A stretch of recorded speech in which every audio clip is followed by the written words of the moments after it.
My name is Jane and I'm at the Tyler Public Library, and I'm going to share a book with you today called Masterman, one of my favorites. Masterman is a tall tale of Nigeria told by Aaron Shepard and illustrated by David Wisniewski. What does it mean for a book to be illustrated?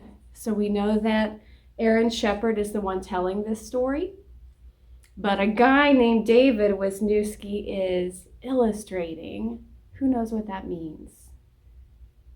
Are you raising your hands? Okay, tell me what you think it means. If you said the person who draws the pictures that goes with the book, give yourself a thumbs up, you're right. Okay, before we dive into this book, I want to know if you can tell me where it comes from. So we see that it's a tall tale of Nigeria, but where is Nigeria? So here I have, in fact, guys, I have 10 books all around me that I gathered from the Tyler Public Library, and I'm going to use them to explain things as we go through Masterman today. So this book is called an atlas, and that just means that it has maps in it. It's a book of maps.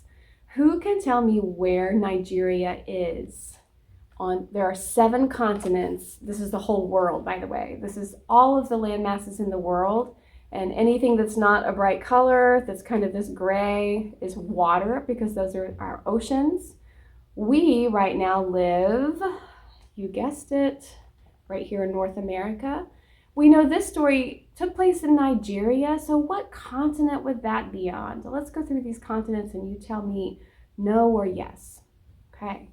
North America. Is Nigeria in North America? Thumbs up or thumbs down? Is Nigeria in South America? Is Nigeria in Europe? How about Asia, this huge landmass right here? We have China in Asia, we have Thailand, we have Russia, but we do not have Nigeria in Asia. Okay, down here we have Australia. And of course at the bottom here, covered in ice, we have Antarctica. And nobody is living there except the penguins and a few scientists. So that leaves one continent. Who can tell me what it is? You got it. It's Africa. So the country of Nigeria is in West Africa. Let's take a close-up look. So this book is so cool because it has all the continents, but then you can see each of them close up on different pages. So I'm going to turn to page 36. And here we have Africa up close. Can anyone find Nigeria? I'm going to really zoom in. Anyone find it? Is it North Africa, which would be up here at the top? Is it East Africa? South Africa? No, actually Nigeria's in West Africa. Have you found it? You are correct. It's this red country right here. So that's where our story takes place. And it took place a long time ago. So things have changed, maybe the way things look in Nigeria, but some things are the same. I want to show you one more really cool book. It is called Africa. And I want you to notice this housing arrangement. So these are, this is called a compound, and it's where people live.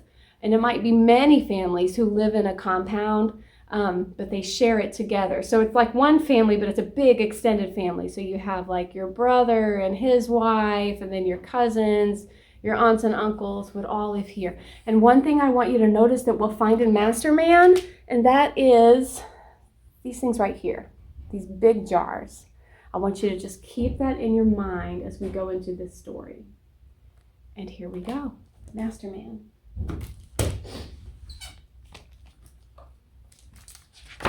You're gonna love this book. Once there was a man who was strong. When he hunted, he carried home 2 antelopes at once. This man's name was Shadusa, and his wife was named Shetu. One day he said to her, "Just look at these muscles. I must be the strongest man in the world. From now on, just call me Masterman." But Shetu said, "Quit your foolish boasting. No matter how strong you are, there will always be someone stronger. And watch out, someday you may meet him." So Shetu is giving her husband Shadusa a warning. But is he listening? And she tells him, "Stop your boasting." What does it mean to boast? When I boast, I say, "Oh, I can do that. I'm the best at it. Oh, that's easy for me. I can do that better than anyone else." That's boasting. The next day, Shetu paid a visit to a neighboring village. On the walk home, she grew thirsty, so she stopped by a well. Splash! Then she pulled on the rope, and though she tugged and heaved, she could not lift the bucket. Just then a woman walked up with a baby strapped to her back. Balanced on her head was a calabash, a hollow gourd for carrying water. Shetu said, "You'll get no water here today. The bucket won't come up." The two women pulled together, but still the bucket would not budge. "Wait a moment," she said. She untied her baby and set him on the ground. "Pull up the bucket for Mama." The baby quickly pulled up the bucket and filled his mother's calabash. Then he threw in the bucket and pulled it up once for Shetu. "I don't believe it." "Oh, it's not so strange," said the woman. "After all, my husband is Masterman." When Shetu got home, she told Shadusa what had happened. "Masterman? He can't call himself that. I'm Masterman. I'll have to teach that fellow a lesson." "Oh, husband, don't. If a baby is so strong, think what his father must be like. You'll get yourself killed." "We'll see about that," said Shadusa. Looks like he's not listening again. He's off to go find this other guy named Masterman. Now I have to show you one thing that happened on this page. And that is this word right here. What does this say? Splash. And then we have it again here. The splashing. There is a very special word for words like splash, bang, pow, slam, drip, drip, drip, drip, drip, ding, ding, ding, ding, ding. Those words are all called, where's my book? A very long word. Onomatopoeia. And I want you to tell me when you find onomatopoeia in Masterman, because you'll hear it a few times. So this very long word, onomatopoeia, what does it mean? It means words that sound like the sound they make. Choo choo, woo woo, drip drop, kerplunk, splash. All of those are onomatopoeia. Can you think of any more? Can you think of an onomatopoeia? Zoom, bang, blink, blink, blink, blink, blink. Those are all onomatopoeias. All right, let's continue the story.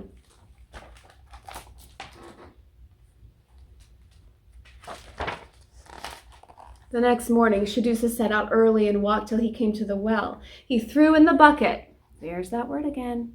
Splash. What is that called? What's that word? I think I hear you saying it. That's right, onomatopoeia. He pulled on the rope, and though he tugged, he could not lift the bucket. And just then, the woman with the baby walked by. "What do you think you're doing?" "I'm getting water, of course." "You can't, it won't come up." But the woman set down the baby, who filled the bucket and filled his mother's calabash. "What? How did he do that?" It's easy when your father is Masterman." Shadusa gulped and thought about going home. But instead he said, "I want to meet this fellow so I can show him who's the real Masterman." "Oh, I wouldn't do that," said the woman. "He devours men like you, but suit yourself." So Shadusa followed the woman back to her compound. Inside the fenced yard was a gigantic fireplace with a huge pile of bones.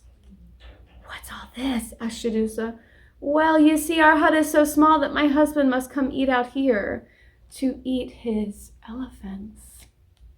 Just then they heard a great roar, and then the ground began to shake. shake so loud he had to cover his ears. "What's that?" he shouted. The woman said, "That's Masterman." "Oh no," wailed Shadusa. "You weren't fooling. I've got to get out of here." I want to ask you a question. How do you know that Shadusa is getting really nervous? I want you to look at this picture of him. What helps you know that his heart is beating fast, and even though he may sound like he's not scared, he's scared? How do you know that? Look closely. I bet you know the answer. It's too late now," said the woman, "but let me hide you." By the fence were some large clay pots, each as tall as the man for storing grain. She helped him climb into one and then set the lid in place. Shadusa raised the lid out a crack to peek out. All right, so now we're seeing a picture like we saw in that Africa book. And what I want you to notice is this is called a granary. It's a place to store grain. So what am I talking about when I say grain? What is being kept in this huge pot? What is grain? Are bananas a grain? Is rice a grain? Corn is a grain, wheat is a grain, kind of anything that's a carbohydrate. In the United States of America, corn is our most popular grain, and in West Africa, there's a different kind of grain that's most popular called millet, and it kind of looks like birdseed, those little red pellet things. That's millet, and they would store the millet, and still do, in these huge granaries. But this granary happened to be empty, so Shadusa is getting shoved in there so that he won't get caught by Masterman. Does this remind you of anything? I'm going to keep reading and see if this reminds you of another story you've heard. All right, I know you've seen this picture over here, right? There, coming into the compound, was Masterman carrying a dead elephant across his shoulders. He's huge. The woman asked, "Did you have a good day, dear?" "Yes," bellowed Masterman, "but I forgot my bow and arrows and I had to kill this elephant with my bare hands." As Shadusa watched in terror, Masterman built a huge fire in the fireplace, roasted the elephant, and devoured every bit but the bones. Suddenly, he stopped and sniffed. "Wife, I smell a man." "Oh, there's no man here," said the woman. "One passed while you were gone, but that must be what you smell." Now, when I was a little kid, I read a story kind of like this about a giant who lived in a big castle in the sky, and this kid named Jack climbed a beanstalk and went in there, and then he had to hide, and the giant said, "Fee, fi, fo, fum, I smell the blood of an Englishman." And that is the story of Jack and the beanstalk. But wait a minute, here we are in Nigeria, and we have a similar part of that story. So this is something really cool about stories. Around the world, often the same story gets repeated, or it's part of, like a tiny part of a story will be a part of another story that's told in another way. So stories have gone around the world, either in books like this one, or just by word of mouth. People telling stories to each other at night, maybe parents telling stories to their children before bedtime. Those stories get passed all around the world, but they get changed up a little bit. So this is not Jack and the Beanstalk. There's no beanstalk here. There's no kid named Jack. But you have this moment where a giant named Masterman can smell Shadusa hiding in his granary. Pretty cool, right? In a moment, I'll show you some more books that have also been passed around the world in different ways. "Too bad," thundered Masterman. He would have been tasty." Then he rolled over on the ground, and before long the leaves trembled from his snores. The woman hurried over to the pot and slid off the lid. "Quick, get away while you can!" Shadusa leaped up and bolted down the path. He hadn't gone too far when he heard roar, and he felt the ground tremble beneath him. Masterman was coming. And we all know what this word is. It's a what? You got it. It's an onomatopoeia. Shadusa ran till he came to 5 farmers hoeing a field. What's your hurry? Master Man is after me. Take it easy. We won't let him hurt you. But then they heard the roar. What was that?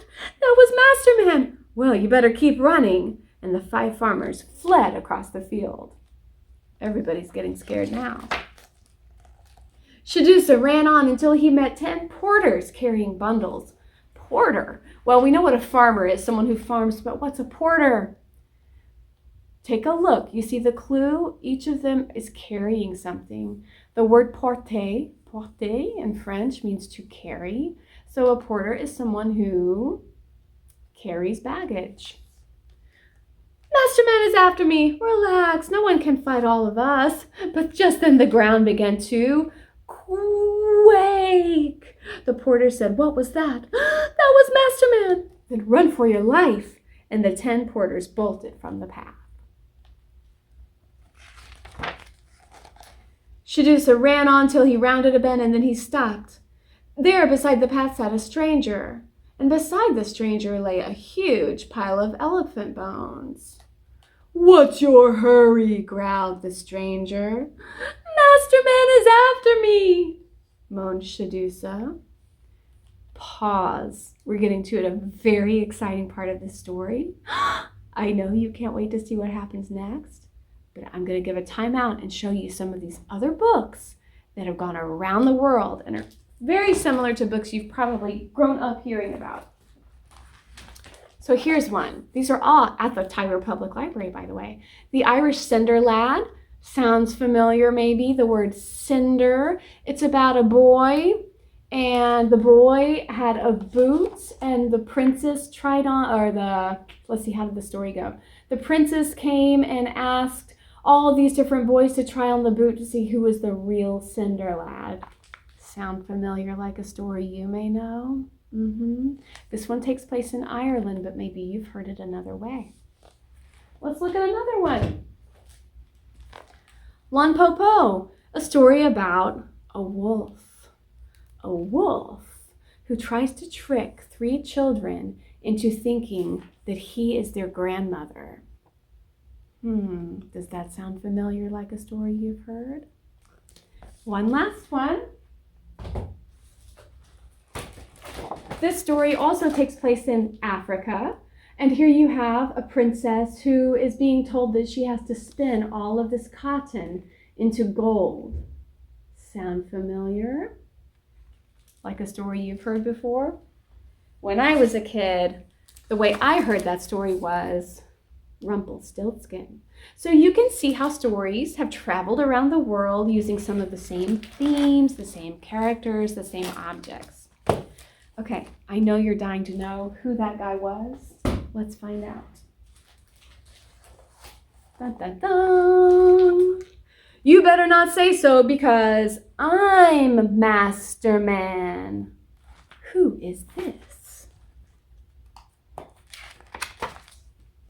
From behind Shadusa came another roar, and once again he bounced into the air. The stranger caught him in one hand, and Master Man ran up. Let me have him, said Master Man. Come and get him, said the stranger. Now we have 2 giants. And poor Shadusa, running for his life. Master Man lunged, but the stranger tossed Shadusa into a tree. Then the 2 strong men wrapped themselves around each other and wrestled across the ground. The noise of the battle nearly deafened Shadusa. The dust choked him. The trembling of the tree nearly shook him down. Look at these 2. And Shadusa's over here shaking in the tree.